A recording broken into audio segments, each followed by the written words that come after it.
This is difficult, man. This is the life in sports, and it's not easy. It's not fun when you lose. And the only thing you can do is continue to support each other.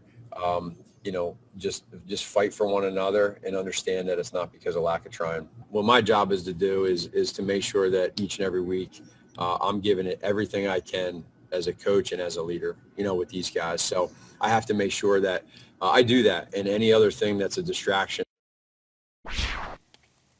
We'll get to Nagy in a minute, but credit to the Lions for coming back, showing some fight. No doubt about it. The fourth quarter comeback this season for Matt Stafford. We know what he does throughout his career. I want to petition the NFL. Can we just start the Lions games in the fourth quarter, down by 3? I feel like we'd be undefeated at this point. But all jokes aside, after a rough start, he has a season high of over 400 yards passing. Marvin Jones Sr. steps up. So shout out to my Lions. Yeah, and look at Bevel here. No Kenny Galladay, no DeAndre Swift. They're down 10 with about 2 minutes left, and they find a way to win. An awesome win for the Lions. And one of the reasons they were able to put up 400 yards is that Khalil Mack was absolutely invisible in this game. Khalil Mack is supposed to be this defensive player of the year candidate every year. And do you know who stopped him? Do you know who was the person responsible at right tackle? Oh. A gentleman named Matt Nelson.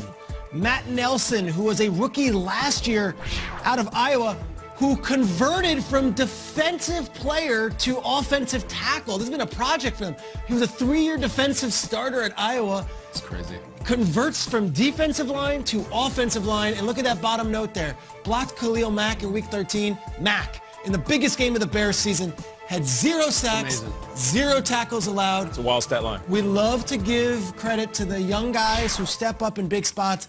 I don't think anyone saw Matt Nelson handling Khalil Mack and absolutely dominating him yesterday. Well, now we got to get you a Matt Nelson jersey too, Peter. Your closet is going to be full.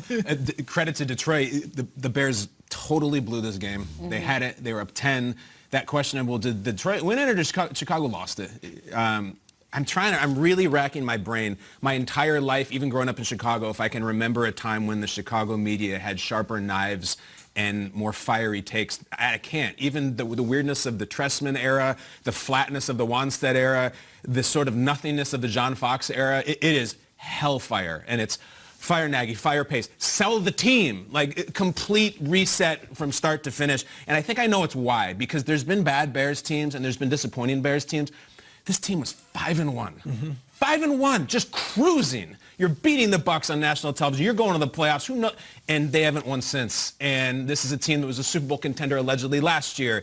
Its potential, its talent, and it's completely unmet. It was a disaster yesterday to lose at home to a team that just fired their coach and the Lions team.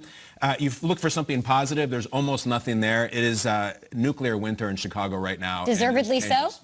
Oh, yeah. They've lost 6 in a row. Absolutely. Yeah. Absolutely. It's wild to think about, and the fact that, Matthew Stafford lit them up without Kenny Galladay. Like, Kenny Galladay wasn't even on the field. There's something to talk about there, but we've got more to talk about, more